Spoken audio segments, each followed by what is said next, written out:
আসছে নাকি? নতুন তো অনেক নতুন প্রোডাক্ট drop চলে আসছে আমাদের আমাদের ড্রপ চলে আসছে টমির এগুলো অনেক সুন্দর বলা যায় যেমন লাগছে খুলি তোমার ভাবে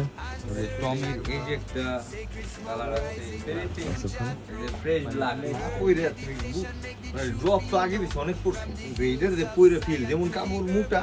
ওই রকম হলো কইরে মজা ভাই দুইটা মিলে হলো একটা 100 অনেক এর ফিল দেয় আলাদা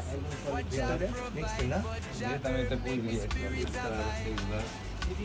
ভাই দেখলো তো আমাদের নতুন ড্রপ ফ্লোরার কেবল ঢুকছে ভাই নাই মাথা দেবো ভাই ওরে এই একটা প্রোডাক্ট আছে এই প্রোডাক্টটা মনে করে ভাই এই যে কাপড়টা কেমন যেন একটা মনে হয় অনেক সফট। একটা আসলে ভাই আমাদের এবার হাফ স্লিভ এগুলা হাফ ড্রপ সব ধরনের কি খারাপ আমাদের Herb make the soul realign.